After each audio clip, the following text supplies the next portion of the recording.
you so much. Mr. Young, among the list of actions VA is taking in response to the most recent IG report is, and I quote, ensuring all staff are educated on policies to include roles and responsibilities. My goodness, I would think so. I mean, it concerns me that an employer working for a program as critical as this one, in some instances, didn't know what his or her role was, nor was it evident that all staff was thoroughly educated on relevant policies. Again, I'm astounded by this. Why would that be the case? And how do you plan on ensuring a complete understanding of program and agency policies moving forward? Again, I mean, is this widespread? I'd like to ask the rest of the panel as well. But if you could respond, Mr. Young, and will you have similar assurance for backups call center staff as well? Congressman, yes, it is an expectation, absolutely, that employees understand their roles and responsibilities. I think I will defer to Mr. Itutis to go ahead and give some details on that. Sure. The goal of the Veterans Crisis Line renovation is to do exactly what the OIG recommended. And so we took the original recommendations from OIG in February of 2016 very seriously and immediately started working on canonizing processes. The timing of the second OIG investigation was within a handful of months of the ending of the first and the publishing of the first OIG recommendation.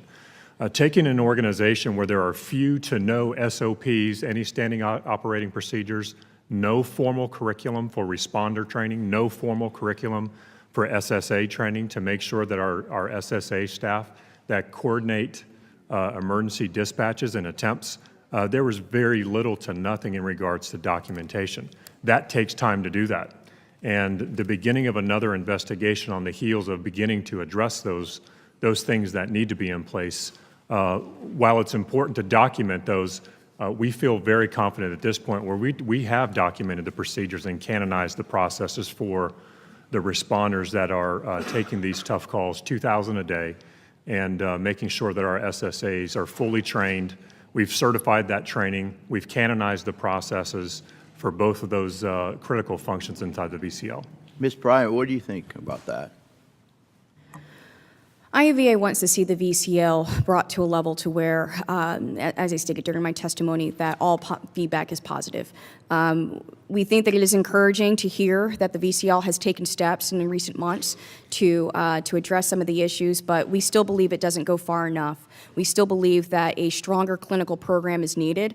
We're hearing steps in the right direction, but we want to see more. I mean, we really want to see more in the training. We really want to see more in taking care of the responders who are receiving these calls. We really want to see more in seeing that clinical lead being the, really setting the standard for how these responders not only receive calls, but then also receive care themselves. Again, I go back to what I said during my testimony, compassion fatigue is real.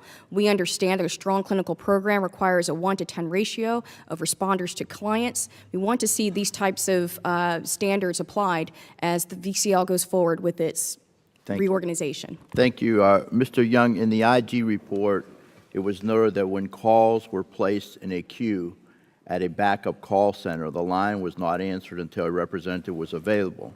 There was no process to route the call from one backup center to another.